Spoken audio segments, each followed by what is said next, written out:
Hello friends, પ્રિયંકાસ બેબીમાં આજે આપણે બાળકો માટે મકાઈની એકદમ ટેસ્ટી અને હેલ્ધી વાનગી બનાવીશું.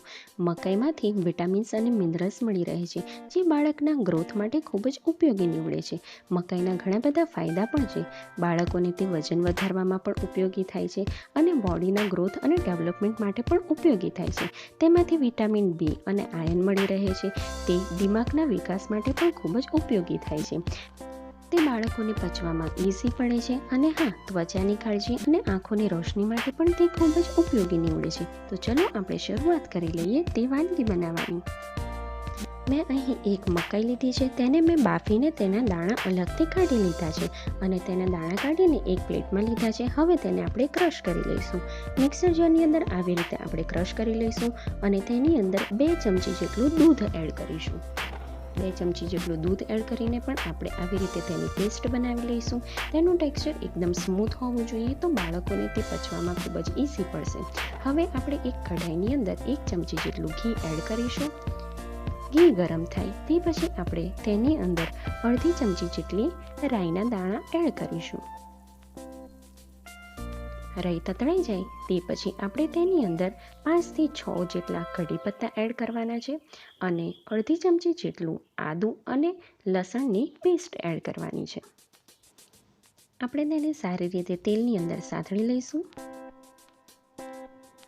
એટલે મિક્સ થઈ જાય તેના પછી આપણે જે મકાઈની પેસ્ટ રેડી કરી છે તે અંદર ધીરે ધીરે કરીને એડ કરીને મિશ્રણને સારી રીતે હલાવી લેવાનું છે. સારી રીતે મિક્સ કરી લેવાનું છે બધી જ વસ્તુને.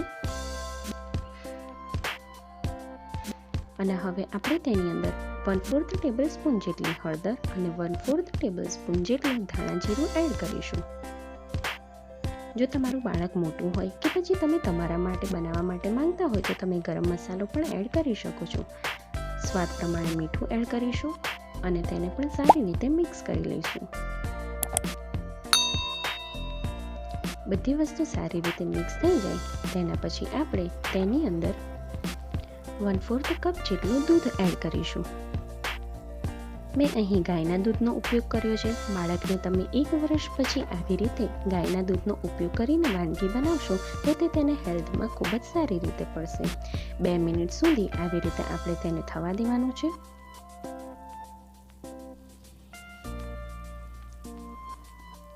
2 મિનિટ પછી તમે જોઈ શકો છો કે બધી વસ્તુ સારી રીતે એડ થઈ ગઈ છે અને સારી રીતે પકાઈ ગઈ છે. એટલે આપણી મકાઈની રેસીપી તૈયાર થઈ ગઈ છે.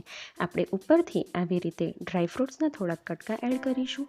તમે બાળક માટે આની અંદર ડ્રાયફ્રૂટ્સનો પાવડર પણ એડ કરી શકો છો.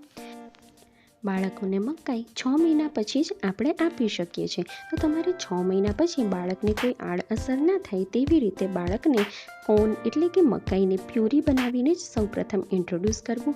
જો તેને કોઈ આડઅસર ના થાય તો તમે ધીરે ધીરે સારી રીતે ક્વોન્ટિટી વધારીને તેને આપી શકો છો.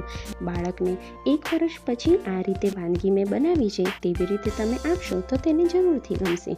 આ વાનગીમાંથી ખૂબ સારા પ્રમાણમાં એનર્જી મળી રહે છે. તો બાળકને સવારના નાસ્તામાં તમે આપશો તો તે ખૂબ જ લાભદાયી થશે.